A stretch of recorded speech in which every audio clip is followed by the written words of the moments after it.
الله أكبر.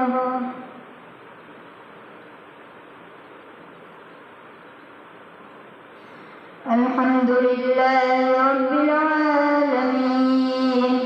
الرحمن الرحيم مالك يوم الدين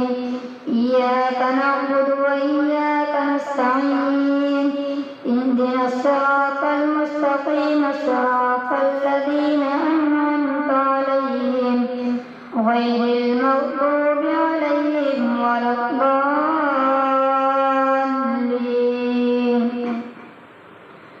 والمحصنات من النساء إلا ما ملكت أيمانكم كتاب الله عليكم وأحل لكم ما وراء ذلكم أن تبتغوا بأموالكم محسنين غير مسافحين فما استمتعتم به منهن فآتوهن أجورهن فريضة ولا جناح عليكم فيما تراضيتم به من بعد الفريضة إن الله كان عليما حكيما. ومن لم يستطع منكم قولا أن ينكح المحصنات المؤمنات فمما ملكت أيمانكم من فتياتكم المؤمنات والله أعلم بإيمانكم بعضكم من بعض فانكحوهن بإذن أهلهن وآتوهن أجورهن بالمعروف محصنات غير مسافحات ولا متخذات أخدان فإذا أحصن فإن أتين بفاحشة فلا جناح عليكم فيما فعلن في أنفسهن من معروف. ومن لم يستطع منكم قولا أن ينكح المحصنات المؤمنات فمما ملكت أيمانكم من فتياتكم المؤمنات والله أعلم بإيمانكم بعضكم من بعض فانكحوهن بإذن أهلهن وآتوهن أجورهن بالمعروف محصنات غير مسافحات ولا متخذات أخدان فإذا أحصن فإن أتين بفاحشة فعليهن نصف ما على المحصنات من العذاب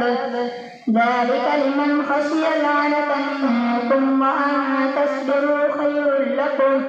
والله غفور رحيم. يريد الله ليبين لكم ويهديكم سنن الذين من قبلكم ويتوب عليكم والله عليم حكيم. والله يريد أن يتوب عليكم ويريد الذين يتبعون الشهوات أن تميلوا ميلا عظيما. يريد الله أن يخفف عنكم وخلق الإنسان ضعيفا. يا أيها الذين آمنوا لا تأكلوا أموالكم بينكم بالباطل إلا أن تكون تجارة عن تراض منكم ولا تقتلوا أنفسكم إن الله كان بكم رحيما. ومن يفعل ذلك عدوانا وظلما فسوف نصليه نارا وكان ذلك على الله يسيرا. إن تجتنبوا كبائر ما تنهون عنه نكفر عنكم سيئاتكم وندخلكم مدخلا كريما. ولا تتمنوا ما فضل الله به بعضكم على بعض للرجال نصيب مما اكتسبوا وللنساء نصيب مما اكتسبن واسألوا الله من فضله إن الله كان بكل شيء عليما ولكل جعلنا موالي مما ترك الوالدان والأقربون والذين عقدت أيمانكم فآتوهم نصيبهم إن الله كان على كل شيء شهيدا الرجال قوامون على النساء بما فضل الله بعضهم على بعض وبما أنفقوا من أموالهم فالصالحات قانتات حافظات للغيب بما حفظ الله واللاتي تخافون نشوزهن فعظوهن واهجروهن في المضاجع واضربوهن فإن أطعنكم فلا تبغوا عليهن سبيلا إن الله كان عليا كبيرا وإن خفتم شقاق بينهما فابعثوا حكما من أهله وحكما من أهلها إن يريدا إصلاحا يوفق الله بينهما إن الله كان عليما خبيرا واعبدوا الله ولا تشركوا به شيئا وبالوالدين إحسانا وبذي القربى واليتامى والمساكين والجار ذي القربى والجار الجنب والصاحب بالجنب وابن السبيل وما ملكت أيمانكم إن الله لا يحب من كان مختالا فخورا الذين يبخلون ويأمرون الناس بالبخل ويكتمون ما آتاهم الله من فضله وأعتدنا للكافرين عذابا مهينا والذين ينفقون أموالهم رئاء الناس ولا يؤمنون بالله ولا باليوم الآخر ومن يكن الشيطان له قرينا فساء قرينا وماذا عليهم لو آمنوا بالله واليوم الآخر وأنفقوا مما رزقهم الله وكان الله بهم عليما إن الله لا يظلم مثقال ذرة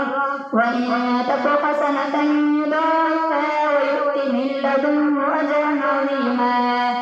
فكيف إذا جئنا من كل أمة بشهيد وجئنا بك على هؤلاء شهيدا يومئذ يود الذين كفروا وعصوا الرسول لو تسوى بهم الأرض ولا يكتمون الله حديثا يا أيها الذين آمنوا لا تقربوا الصلاة وأنتم سكارى حتى تعلموا ما تقولون ولا جنبا إلا عابري سبيل حتى تغتسلوا وإن كنتم مرضى أو على سفر أو جاء أحد منكم من الغائط أو لامستم النساء فلم تجدوا ماء فتيمموا صعيدا طيبا فامسحوا بوجوهكم وأيديكم إن الله كان عفوا غفورا ألم تر إلى الذين أوتوا نصيبا من الكتاب يشترون الضلالة ويريدون أن تضلوا السبيل والله أعلم بآبائكم وكفى بالله وليا وكفى بالله نصيرا من الذين هادوا يحرفون الكلم عن مواضعه ويقولون سمعنا وعصينا واسمع غير مسمع وراعنا ليا بألسنتهم وطعنا في الدين ولو أنهم قالوا سمعنا وأطعنا واسمع وانظرنا لكان خيرا لهم وأقوم ولكن لعنهم الله بكفرهم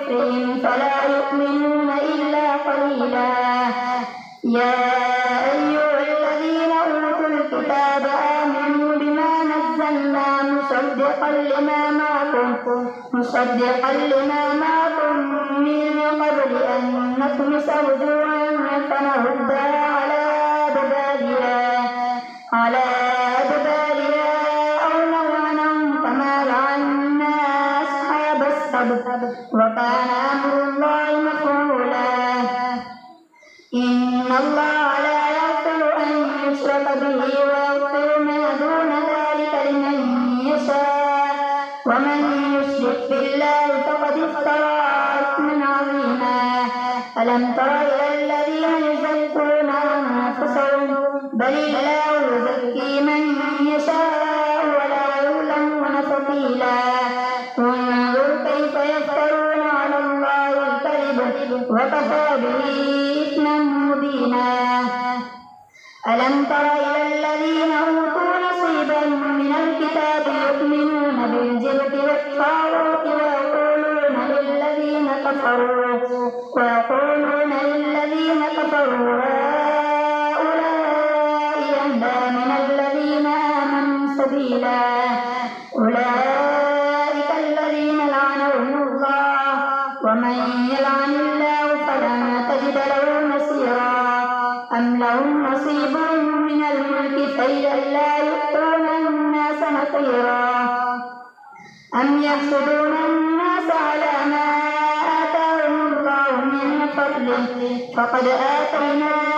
آل إبراهيم الكتاب والحكمة وآتيناهم ملكا عظيما فمنهم من آمن به ومنهم من صد عنه وكفى بجهنم سعيرا إن الذين كفروا بآياتنا سوف نصليهم نارا كلما نضجت جلودهم بدلناهم جلودا غيرها ليذوقوا العذاب إن الله كان عزيزا حكيما والذين آمنوا وعملوا الصالحات سندخلهم جنات تجري من تحتها الأنهار خالدين فيها أبدا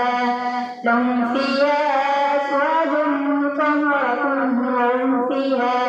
مطهرة وندخلهم ظلا ظليلا إن الله يأمركم أن تؤدوا الأمانات إلى أهلها وإذا حكمتم بين الناس أن تحكموا بالعدل إن الله نعم يعظكم به إن الله كان سميعا بصيرا يا أيها الذين آمنوا أطيعوا الله وأطيعوا الرسول وأولي الأمر منكم فإن تنازعتم في شيء فردوه إلى الله والرسول إن كنتم تؤمنون بالله واليوم الآخر ذلك خير وأحسن تأويلا الله أكبر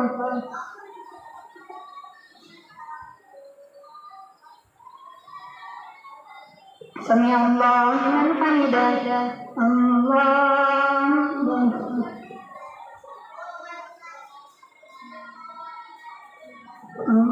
أكبر الله أكبر الله أكبر الحمد لله رب العالمين الرحمن الرحيم مالك يوم الدين إياك نعبد وإياك نستعين اهدنا الصراط المستقيم صراط الذين أنعمت عليهم غير المغضوب عليهم ولا الضالين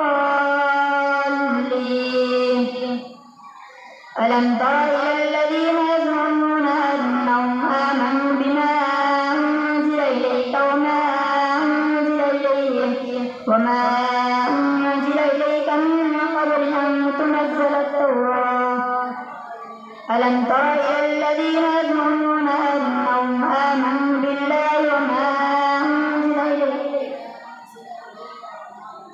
ألم تر إلى الذين يزعمون أنهم آمنوا بما أنزل إليك وما أنزل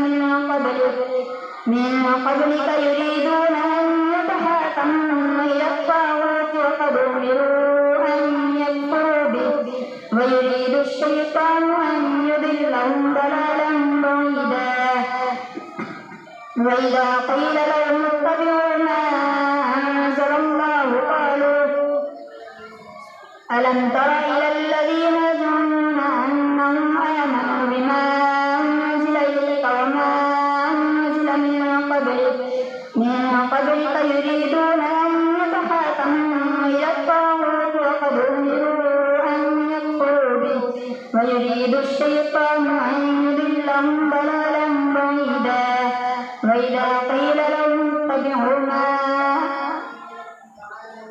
وإذا قيل لهم تعالوا إلى ما أنزل الله وإلى الرسول رأيت المنافقين يصدون عنك صدودا فكيف إذا أصابتهم مصيبة بما قدمت أيديهم ثم جاءوك يحلفون بالله إن أردنا إلا إحسانا وتوفيقا أولئك الذين يعلم الله ما في قلوبهم فأعرض عنهم وعظهم وقل لهم في أنفسهم قولا بليغا وما أرسلنا من رسول إلا ليطاع بإذن الله ولو أنهم إذ ظلموا أنفسهم جاءوك فاستغفروا الله واستغفر لهم الرسول لوجدوا الله توابا رحيما فلا وربك لا يؤمنون حتى يحكموك فيما شجر بينهم ثم لا يجدوا في أنفسهم حرجا مما قضيت ويسلموا تسليما ولو أنا كتبنا عليهم أن اقتلوا أنفسكم أو اخرجوا من دياركم ما فعلوا إلا قليل منهم ولو أنهم فعلوا ما يوعظون به لكان خيرا لهم وأشد تثبيتا وإذا لآتيناهم من لدنا أجرا عظيما ولهديناهم صراطا مستقيما ومن يطع الله والرسول فأولئك مع الذين أنعم الله عليهم من النبيين والصديقين والشهداء والصالحين وحسن أولئك رفيقا ذلك الفضل من الله وكفى بالله عليما يا أيها الذين آمنوا خذوا حذركم فانفروا ثبات أو انفروا جميعا وإن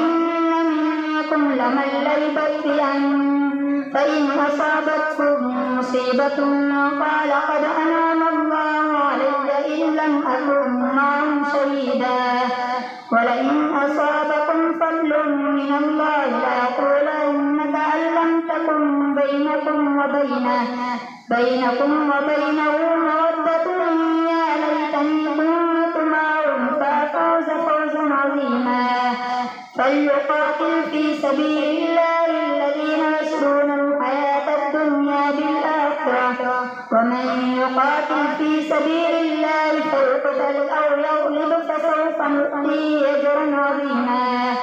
وما لكم لا تقاتلون في سبيل الله والمستضعفين من الرجال والنساء والولدان الذين يقولون ربنا أخرجنا من هذه القرية الظالم أهلها واجعل لنا من لدنك وليا واجعل لنا من لدنك نصيرا الذين آمنوا يقاتلون في سبيل الله والذين كفروا يقاتلون في سبيل الطاغوت فقاتلوا أولياء الشيطان إن كيد الشيطان كان ضعيفا ألم تر إلى الذين قيل لهم كفوا أيديكم وأقيموا الصلاة وآتوا الزكاة ثم توليتم ألم تر إلى الذين قيل لهم كفوا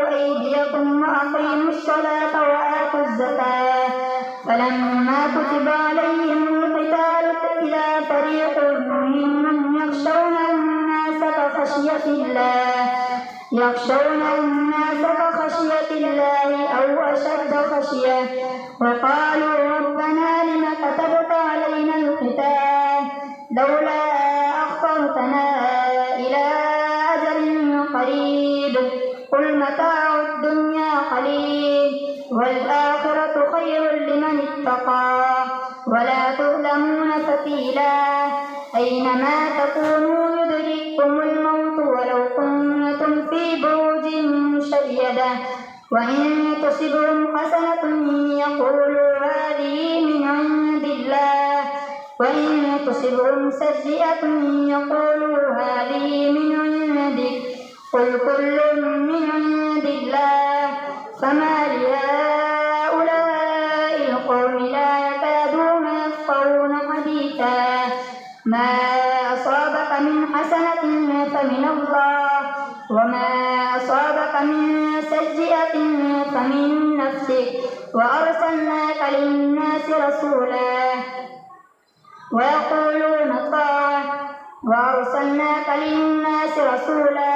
وكفى بالله شهيدا من يطع الرسول فقد أطاع الله ومن تولى فما أرسلناك عليهم حفيظا ويقولون طاعة فإذا برزوا من عندك بيت طائفة منهم غير الذي تقول والله يكتب ما يبيتون فأعرض عنهم وتوكل على الله وكفى بالله وكيلا أفلا يتدبرون القرآن ولو كان من عند غير الله لوجدوا فيه اختلافا كثيرا وإذا جاءهم أمر من الأمن أو الخوف أذاعوا به ولو ردوا إلى الرسول وإلى أولي الأمر منهم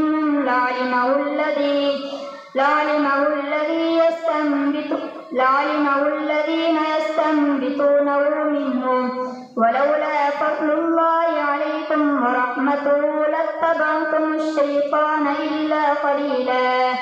فقاتل في سبيل الله لا تكلف إلا نفسك وحرد المؤمنين عسى الله أن يكف بأس الذين كفروا والله أشد بأسا وأشد تنكيلا من يشفع شفاعة حسنة يكن له نصيب منها من يشفع شفاعة سيئة يكن له كفل منها وكان الله على كل شيء مقيتا وإذا حييتم بتحية فحيوا بأحسن منها أو ردوها إن الله كان على كل شيء حسيبا الله لا إله إلا هو ليجمعنكم إلى يوم القيامة لا ريب فيه ومن أصدق من الله حديثا الله أكبر